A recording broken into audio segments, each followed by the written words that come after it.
And we're back. We're live. Hello. Hey, Ragnar. We are live and kicking. Good to see you, Christian. Yeah, it's good to be back. It's one of the joys of doing a live show and trying to find times, schedules that work for everybody. And even though we have a fixed date, we're supposed to be on what did we say? Like the third Wednesday? Is that what we said? Yeah, I think Remember? we have Uh, to get into a rhythm, that's for sure. Yeah. Christian, how Yeah, was your week? You were also busy traveling on conferences? yeah, I think that's what happened. It was my fault completely when we booked this like months Mhm. ago. I completely forgot. I didn't have. It's the multi-calendar problem. That's what it Yeah. is. Yeah. Because I was working off of run the Guardian stuff off of my personal calendar, and I had forgot to recognize the fact that I was gonna be in Vegas at the Power Platform Conference for the week. So, Does talking to governance people. Yeah. would Copilot help here to check 3 different calendars? I think it doesn't. I think Yeah. only in one tenant Well, currently that working. right. That's a real issue. And I know this is one of those things where you talk to Microsoft about it, they say, "So you consultants, you MVPs that are working across multiple tenants." I'm like, "No, it's a much multi-tenancy is a much bigger Mhm. problem than you 100%. recognize." Yeah. And yeah, and agents with the if in fact, if you didn't catch the Copilot announcements on the 16th, so a week and a Wave half 2. ago, Yeah. you talked about wave 2, a big part of that were agents, so Copilot agents, Mhm. and the ability for agents to, in the future, to talk to each other and run multiple things, so maybe I'll be able to, on my Window device over there, I won't say her name so she doesn't wake up, but I might be able to request something that syncs with Copilot and launches into multiple things. Oh, That that would be would be dream. You are talking about my dreams at night exactly because this is because there's so much communication on all the different tenants where we're in chats and emails and meetings, and we don't want to forget things and we don't want to miss things. But it's just currently overwhelming, especially when you're traveling. So I was also traveling in a German M65 summit this week, which was amazing. But when you're traveling, you are not focused on your calendar, yeah. and this can be Yeah, to quite have those tricky. reminders. It's like everybody talks about have a variation in Copilot. One of my favorite things to go and do, and I have, like a lot of people do, I have in OneNote, I have a Mhm. cut and paste library of prompts that I Mhm. got exactly what I want out of that. And one of them is to go on like on a Monday morning and review all of the last 2 weeks of unanswered emails, of priority things, of tasks, of actions that I need to have taken, and summarize that, pull that from Teams chats and conversations and meetings as well as my email, which is like the emails that we used to get just out of Outlook that kind of got rebranded. That was the Cortana emails that were I'm not sure. Okay, she's off. I don't have any voice turned on in the computer. So that would send you that email that would outline kind of everything. This is more comprehensive. But the problem I have with it is I want that to run automatically. I don't wanna have to go in and prompt cut and paste that. I just want it to run. And so with the agents to be able to go and schedule the prompts and have things Mhm. recurring, and then eventually, hopefully, to look across multiple calendars with each of the clients that have a login with calendars that I should care about. That would be fantastic. And in the end, we always need governance because governance is also getting about things back into control. And then we need to tidy up things. But now we would need to talk to an expert who is specialized in tidy up things.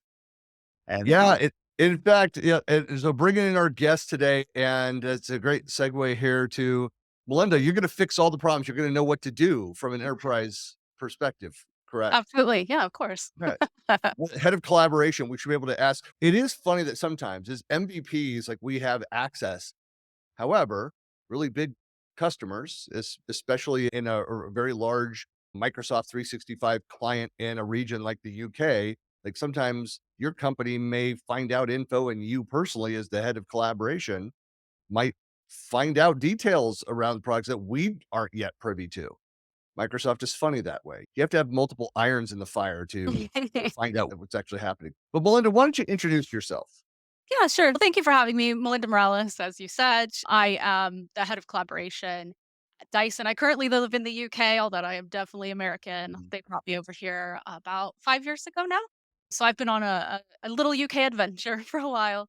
But yeah, historically, I've had a really great passion. Christian, that's how we even met, just around governance in this realm and figuring out how companies can work that way.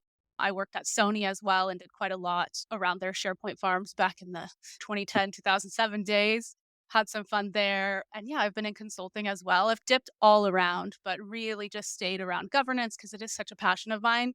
And just one key thing there too is I like to talk about governance in a very practical way that has to do with people Yeah. and not just about give me a tool that I can turn on and solve all the problems and everyone will follow the rules. So it's more about like how that picture changes and how real organizations can put something in place that will scale and be able to help their people to work better within the tool sets. Yeah. Yeah, I did a keynote with Dan Holm. It was at ESPC in Copenhagen. It wasn't the most recent Copenhagen. It was the initial was so this was like 2015, maybe 2016. Anyway, don't remember. Time is not as meaningful as it was post-pandemic. I don't know. Did we see each other last 6 months ago? Was it 6 years ago? I don't know. One of those. But we did this presentation, and part of it was we had a very high level diagram, and we're talking about governance was a big part of that presentation. And the fact that you need to understand what is the current state of your organization, you have a plan of the future state. Then with the tools, to your point, you bring in the tools can do certain things. There will be gaps, there will be uncovered capabilities. The business needs this, the tool doesn't do this. That gap, that's where governance comes into play. It's how you're closing those gaps. And you can have all of the best technology and all the coolest, fanciest tools. There will still be then all of the people issues. And that's where so much of governance, it's like the cultural disconnects from the technology. And how do you make sure that we have balance here? We're getting what the business needs, but people are able to get their work done. Yeah, it's about behaviors, right? It's not Mm. just about governing through, like you said, tools or controls. It's about actually embedding new behaviors and people and the way they work every day. And so for me, that's the fun part, right? That's the part that like a lot of organizations need help with. And that's what I like to come in and figure out is how do we actually make people work better together and all within the confines of whatever policies exist within a company, which those two things don't always match. So it is quite fun, I think, in that realm. It's always this beautiful mixture of mindset, tool set, and skill sets, which have to go hand in hand. Yeah, absolutely. Yeah, And, and I think and it's things are it's hard to constantly find the changing as balance. well. Yeah. Yeah, that's what I was gonna bring up too today is there's it's such it's funny because I was looking back on a lot of the kind of governance stuff, Christian, that you and I did. It's been decades since this stuff has been a topic, Yeah. and we're still feeling the same pains. But I think that the world that we're in now, because it is changing so rapidly and organizations are so eager to get into the spaces like generative AI and stuff like that, that it's bringing those conversations to the forefront again.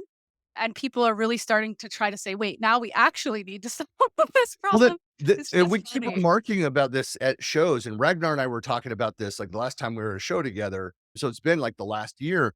Copilot has been fantastic for awakening people's perspectives around the things we've been telling them to do around governance for the last 20 years around information management systems, period. But it's great that people have that sense of urgency.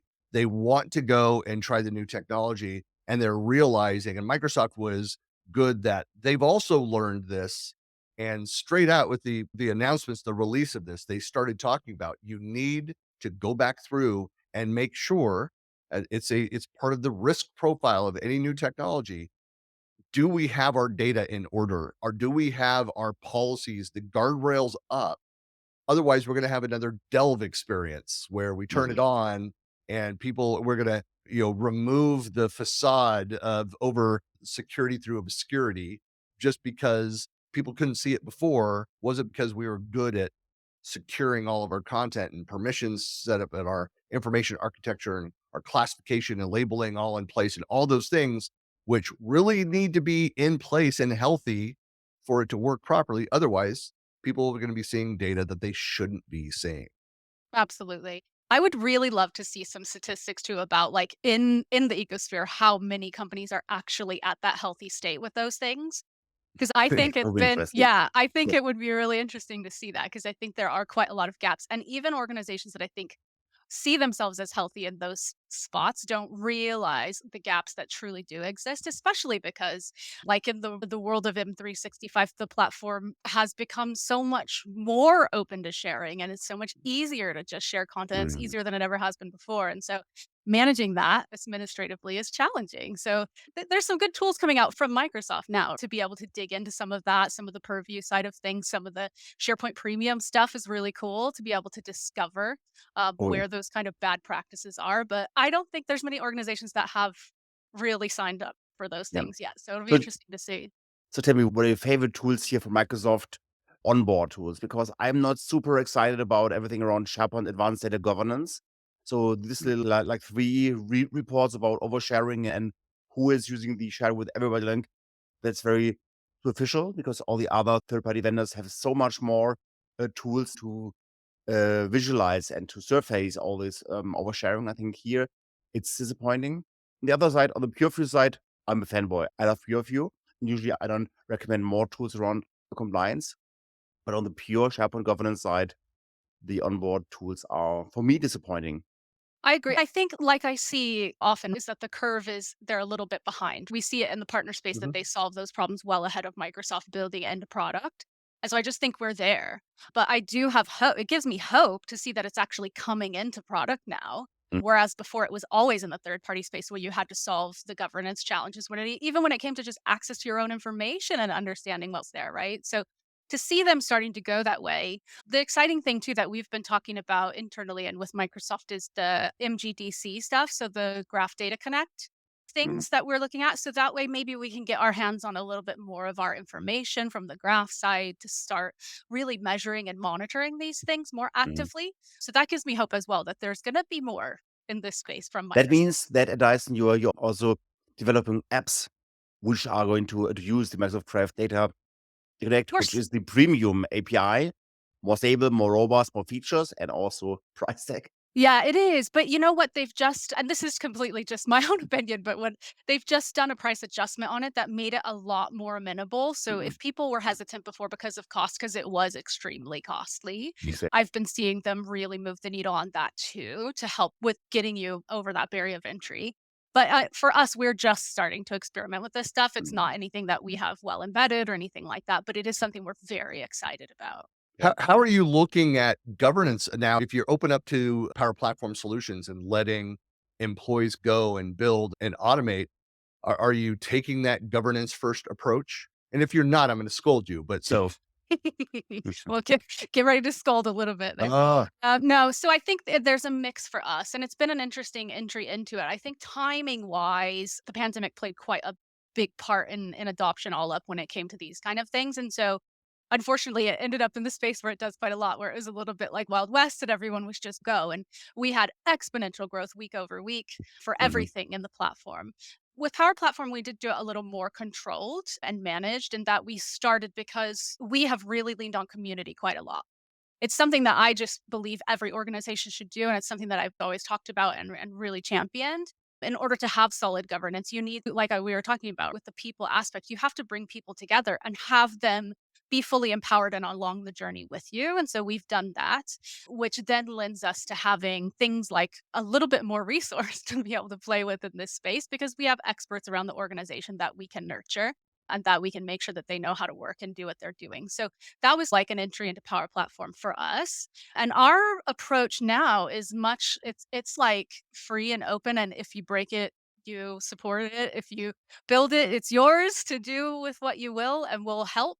But it really is like just a tool that's out there for people to use to solve business problems. so interesting about this is because all of us that had the SharePoint background, and that's what Melinda was talking about earlier, was that we came up with. In fact, there's videos of us presenting together on the SharePoint governance maturity model. So very much, I'm still a fanboy of the maturity model and that approach of having at least a place to start for an organization and to assess where they are against kind of industry standards and things out there. But the shift towards social, and Microsoft did a huge shift where they a flattening of like permission structures and trying to open up sharing. And it really started with their acquisition of Yammer. So it went from this, a lot of organizations locked down tight permissions around Mm. SharePoint and what can and can't be done. And governance was a bad word just because it was then recognition that, hey, we maybe did the wrong things and we're holding people back from collaborating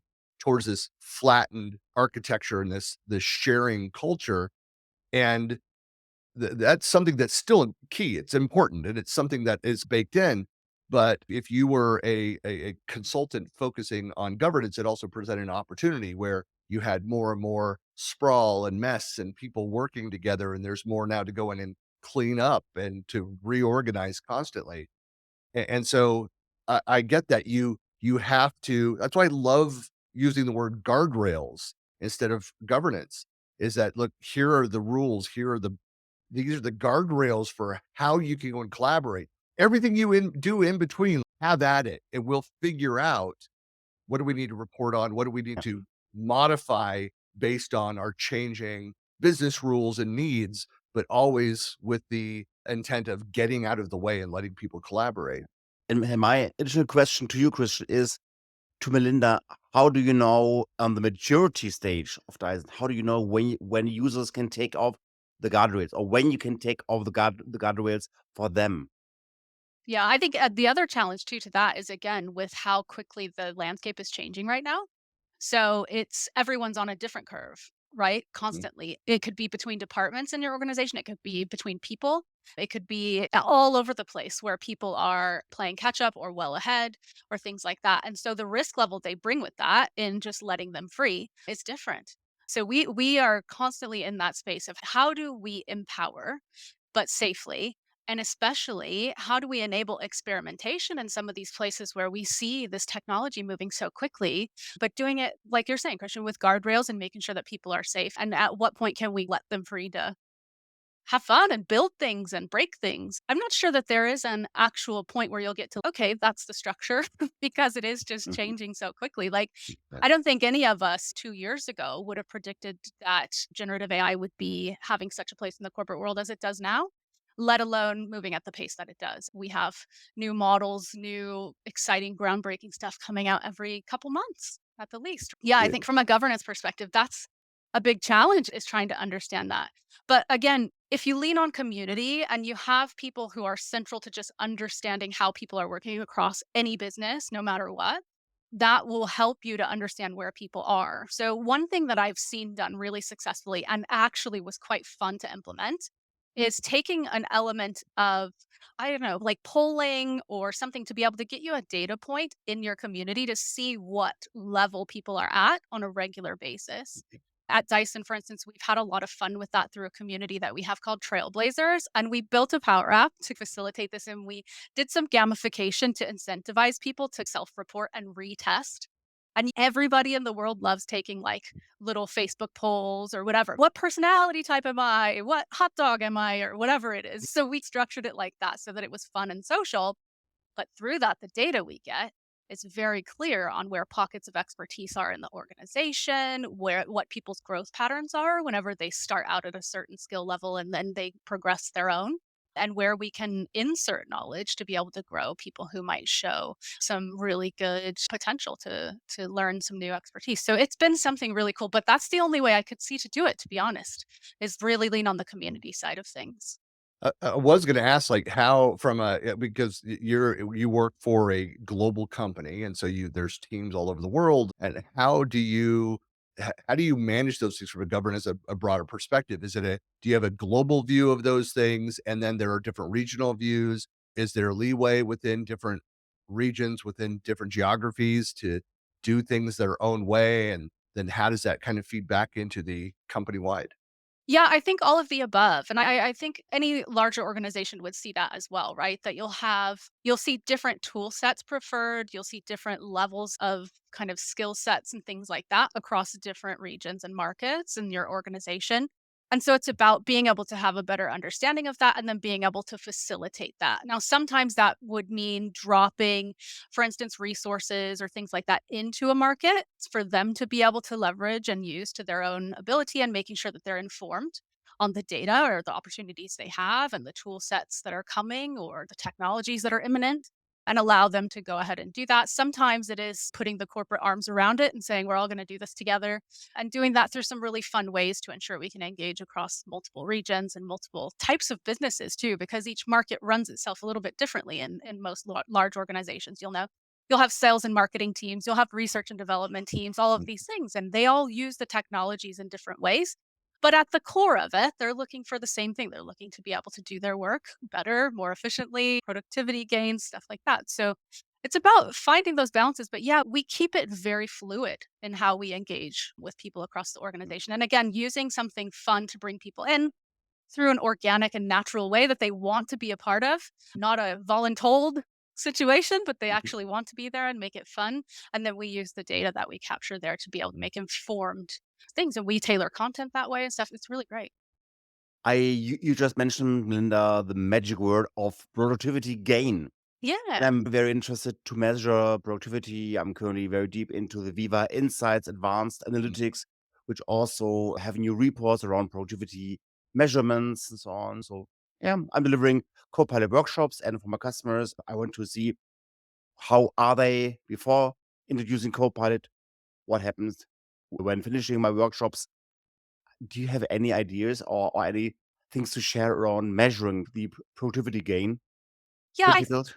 Yeah, I think it would vary again per organization because you want to tailor those things, I would think, to what matters to that organization, right? Because a productivity gain in one area might not be as valuable as a productivity gain that same area in a different company. So I think it really is about understanding the company that you're dealing with and figuring out what matters to them. And for me, like that's the first thing I would do. At Dyson, I did a little bit of an exercise this way too and put a framework together for how do we talk the same language when it comes to value realization as well in the realm of this because productivity gains are something that like I said it's just like everyone hears it differently, right? Everyone applies it differently, and so we wanted to make sure we were at least talking the same language and then calculating things the same way. But what we started with is really mapping out what matters to our company and taking it down to a level of like decision making, because if you can find a way to actually streamline decision making at a large organization, believe it or not, that gets a lot of time back into people's calendars. Think about how many meetings it takes to review one piece, one document, or like how many people, how many experts you need to pull in to be able to do that. And so really nailing it down to those things that matter to the company, I think would be the first step. And then again, like I said, getting that common language so everyone understands how to talk about value. One of the core things I found is that we make an assumption in the roles we're in that everyone understands what business benefit is and what it means, but they don't. They really don't. And so teaching people how to quantify things like that, like time back, is really important and very much eye opening for people. This is I think everybody who is currently watching maybe wants to agree that we have far too many meetings, and to reduce the amount of meetings would be a productivity booster on a massive rate. But do you have any kind of secret sources to share how to reduce the meetings? Or is governance the solution of reducing meetings, or is it just about letting things go, trust in people that you don't need 20 reviews to improve something?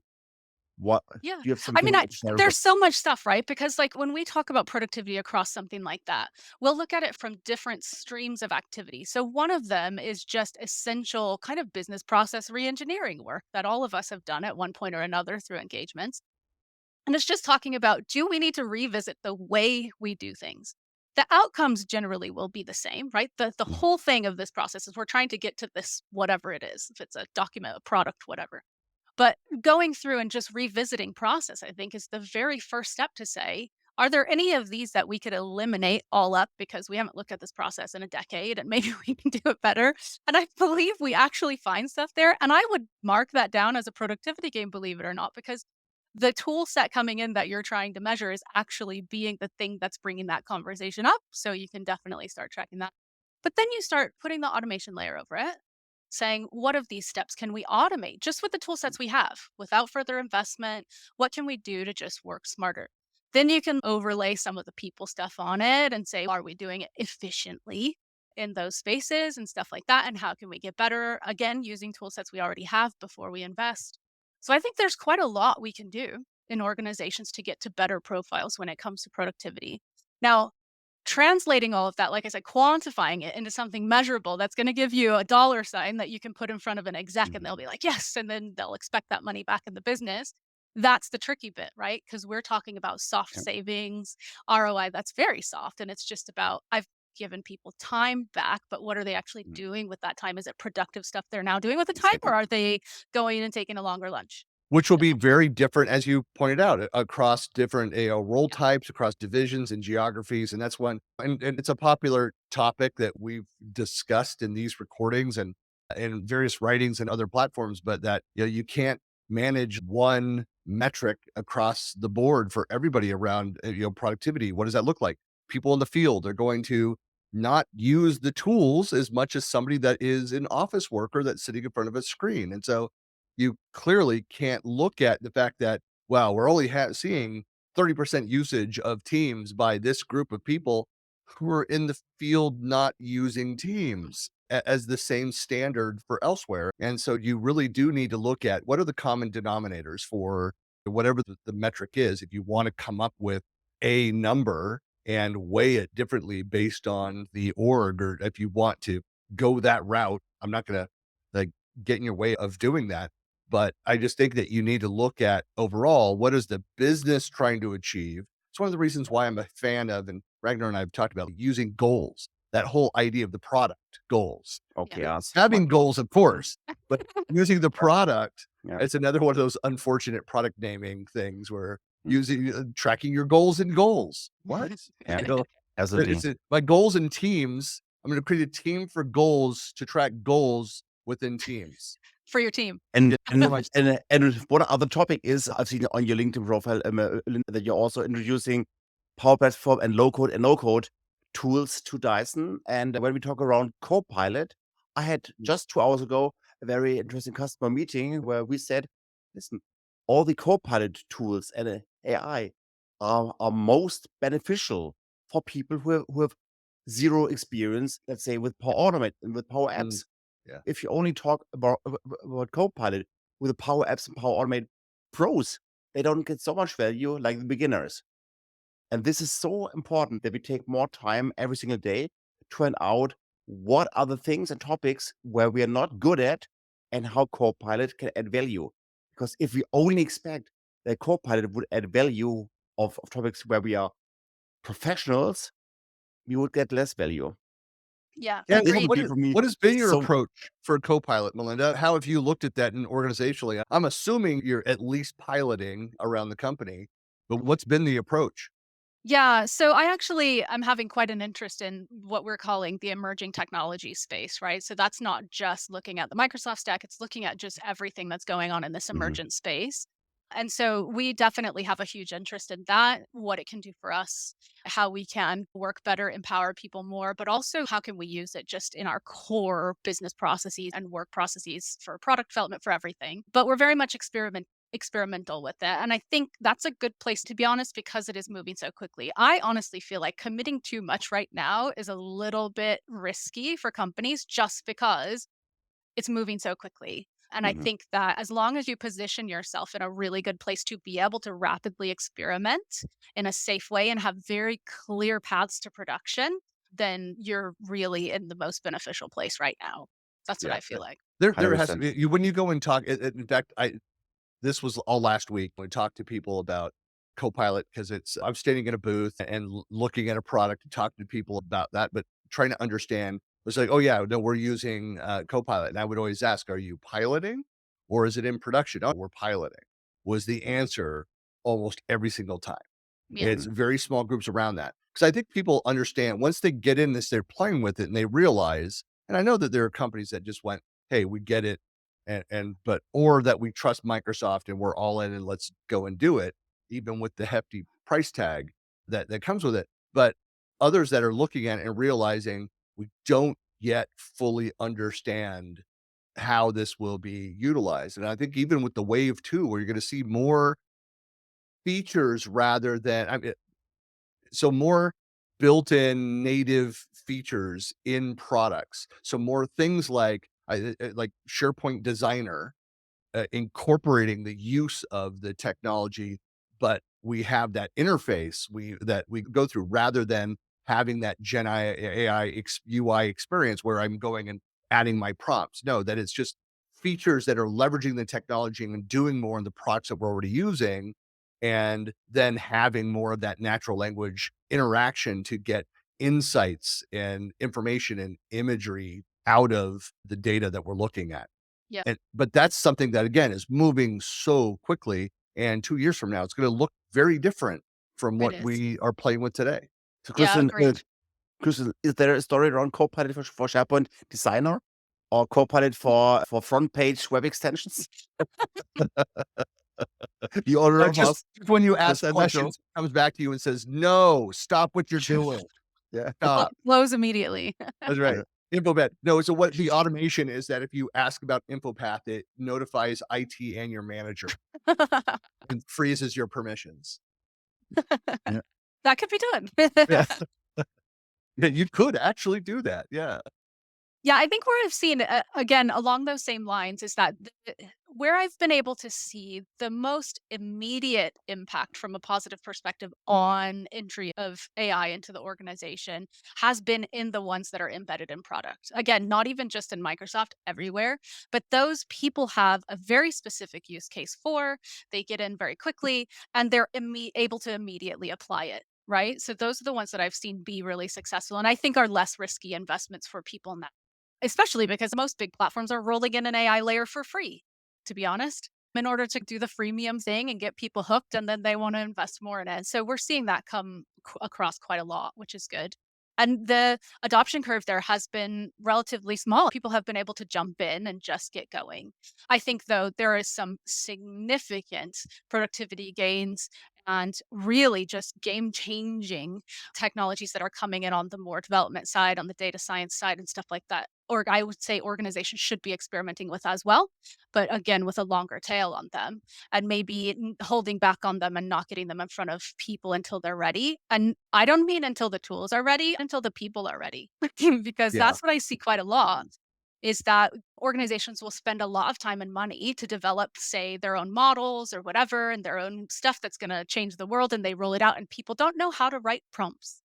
Right. People don't know how Well, to do the basic stuff. And that's where well, I think companies should invest. like Ragnar, your point around that exactly with the Power Platform is that I think one of the most exciting things is to be able to go to use natural language to be able to ask Copilot for help in the complex logic behind what you want to build into a Power App or a workflow, and being able to go and talk about it and you use your words instead of knowing what's the right structure, how do I go write this JSON to do this activity or this PowerShell, and or what's the logic behind it, and be able to get examples of that, to tap into the knowledge of other solutions that are already built in your organization to help in building out future apps, to do the pattern recognition of, hey, something similar has been built somewhere else in the world, but within our company, let's leverage some of that, add on to it. Hey, is this, and then experiment and build things out. It's going to help business users that don't have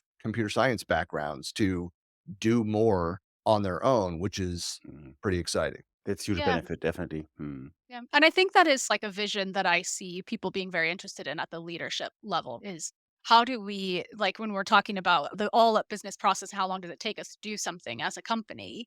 I think those kind of jumps will be the ones where they'll see Mhm. significant savings, significant ability to pivot and change, really, truly change the way they work. And when those come in, I think it will be key. But again, I think organizations landing it is one thing, but I'm also curious to see from people like Microsoft what are they planning in those spaces? Because right now, like you're saying, we're investing in both. We're investing in Copilot, we're investing in Power Platform. Will AI replace low code, no code stuff? Because it is low code, no code. It Well, is, I don't even need to say the word code so let to me it. say something to it. I just kept saying this last week. No code is a lie. It's Yeah. low code. In fact, a lot of the people I talked to, the Microsoft people, they never said no code, low code. They would only refer to it as low code. I have developed a Copilot Studio extension this week without writing zero code. So in Copilot Studio, it is there. Ah, Okay. It All is right. a real existing thing. Yeah. If you disagree, here's how you get in touch with Ragnar. Yeah.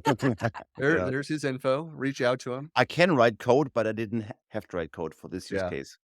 But I'm excited about that aspect of it to go and do automations. And again, that's why when I talk about so much more, of course, we need to learn and experiment, but with the new agents model to be able to do things and have Mm. recurring prompts that run on a schedule, to have agents activating trigger and activate other agents and build more and more complexity into the automation that we do for our own personal productivity as well as team productivity. I am so excited about that capability. I've been a long time if this and that and Zapier user and doing automations. Like one of the first things I did was switch it so my iPhone is connected to my OneNote in the cloud so I can take notes and it shows up.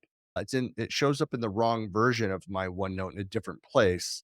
But again, I can have two versions that I can open up and have all of my online voice notes that I take while I'm driving that are captured to the cloud and pull it into my desktop version which has the history of all my writings.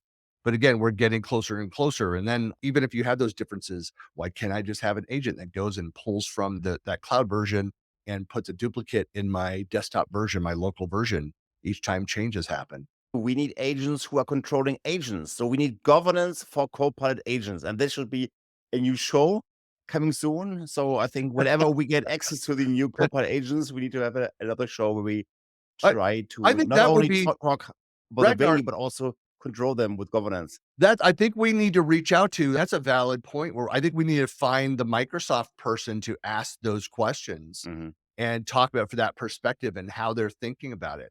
It's great to have those conversations with the people building the product. When I was in Denver at Comms V Next earlier this year, and the keynotes were two of the leaders from Loop. And I think, and Melinda, are you guys playing with Loop at all? Yeah. Yeah, and so I'll tell you, there's huge governance security implications to using Loop just where it is in its life cycle. It's something I'm so excited about it, but I also have strong apprehension about it.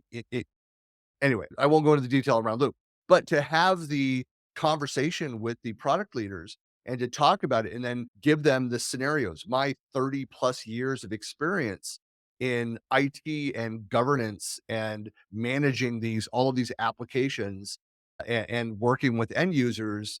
And a lot of times the younger generation of product builders that don't have the experience over the information management space. They're just building cool technology to help them understand these key scenarios. It's only going to help improve the product and help the feature roadmap for those products. So we need to be having those discussions with Microsoft at this time around agents, which is my point, my very long-winded answer to that small. From the security point, it's a very important topic. I don't want to open another topic here because we are wrapping up.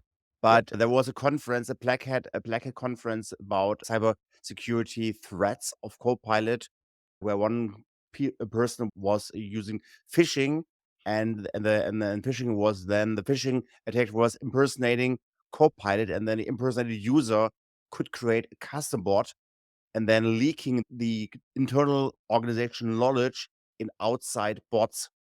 So phishing, impersonation, going into Copilot Studio, creating evil guy was creating custom bots with company knowledge and adding it on the company's website Not to or scare somewhere anybody. the Yeah. darknet. So we need this Yeah. conversation. So governance is more important together with his two friends, security and compliance. It's more important than ever. Yeah. Agreed. I would totally watch that when you guys do that, so please do it. It's Yeah. something that I think all of us is very top of mind right now. Like I said, it's quite risky, this space right now. Bringing it into organizations, especially global organizations, and everyone is super risk averse about it and hesitant and asking all of these questions. So anything you guys can do to put it out into the space and start getting the conversation going, I think will help quite a lot. Yep. I know I've seen in my own experiences, but I've also heard from other organizations that sometimes those are the things that keep them from investing in these spaces. That's it. Just those Absolutely. kind of things. 100%. Yeah. Yeah. That's the That's reason yeah. why we want to talk about it, because I can spend the whole day in showing the customers my coolest and best prompts. But I don't want to go into this role because I want to offer myself as a specialist for security and compliance and governance, and not only be a Copilot fanboy showing the best prompts. Yeah. Well, and that's one reason I'm such an advocate for having that that cross organizational team, that you have those different voices, so you can have people that are the fanboys driving the latest, greatest technology and the cool things that we can go and do, but tempered by the people that are in the compliance team, that are part of the legal team, that are asking the questions and making sure, again, there are the guardrails even available to be for us to move forward with this and to do it in a way that is governed and compliant with the standards that we're held to. You'd have to have that conversation, at least like a monthly body where you're going and looking at, here's this new initiative. This is the results of, we're testing out this with Copilot. And then they could be asking those questions. And you should, if you can't defend those things, you should not move forward and roll something out globally. Does it work like that inside of Dyson? Yeah, I think we've definitely done the same things where we pull the decision bodies together who have a stake in this, and it goes across cyber, it goes across legal, it goes across privacy, it goes across IT just in general. We have business people in there as well, as far as the core areas of our business that are really interested in protecting our secrets. So we absolutely have taken that approach. However, because it moves so quickly, even that is just not enough, right? Like we need to make sure, like you're saying, like we have regular meetings too, talk about what's coming next, talk about what people are trying to get in. Also, to head off the things that people are bringing in without IT knowing, which is even more rampant than it ever has been before because it's so easy to just go to ChatGPT and start using it. It's so easy to see in your everyday life that TikTok, Facebook, everything is starting to bring these kind of agents in and stuff like that, or some AI layer, and people are used to it and they're really aggravated when they come into work and it's not available. So we're trying to deal with that curve, but then we're also having to make sure that the things we've already approved and vetted haven't changed in the last 30 days. It was really funny Yeah. because I had some fun experiences with one of the product stacks, in that in the time that it took us to get it through the process of getting it vetted by all of these key people, the product had changed names 3 times, and with that, the product terms had changed 3 times, and it was like a whole new product by the time it got to the end of it. Yeah. So we had to go through and redo it again. So there's a whole thing where you have to consistently revisit. So Mm. like I'm saying, governance is like more than it's ever been. We need it, right? Because you can't just sit on it anymore. And you almost have to do it, like you're saying, on a monthly basis, to not just say what's coming next, but say what we have. Is it still safe? Is it still Yeah. okay? How are Yeah. people using it? Yeah, a lot. It's very complex. Yeah. Wonderful. I love it so much. And at the time, Christian and myself, we had a time together at Renko, and one of my favorite use cases of pitching governance was always the vacuum cleaner story, because a tenant always gets dirty and messy. You don't have to do anything automatically. It's going to be messy, and therefore this should something where tools can offer a lot of value by cleaning up things. Yeah.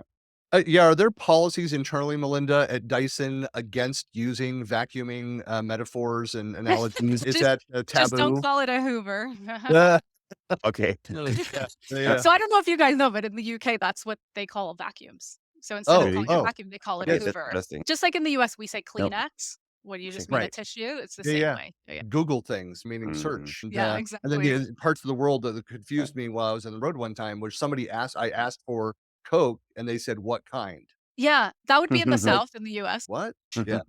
Nope. Melinda, really appreciate your time. Thank you all for joining and watching. Of course, you go out there and find Melinda on all the socials. I think I'll have the links to your profile out on the Twitters and LinkedIn and stuff. Reach out and definitely connect with all of us. And even though Joy, we miss you from the show, and next month we'll be back with another episode. But you can contact us here. Of course, please go and join the community. We'll have this episode, the recording, we'll post over there. I think Ragnar, you need to put the podcast episodes that are relevant of your show up there as Yes, well. yes, yes. I'll do it. Mhm. I just remembered as well. See, I don't have the automation. I need it to just Yeah, pick up yeah. and do that automatically. Yep. It's And on then my of task list. course, follow us the hashtag Go M365 Gov. You have to have a good hashtag these days. But with that, thank you everybody for watching. Thanks a lot, Melinda. And Thanks, man. That great was to a see pleasure. everybody. Thank you. We'll talk to you soon. Bye.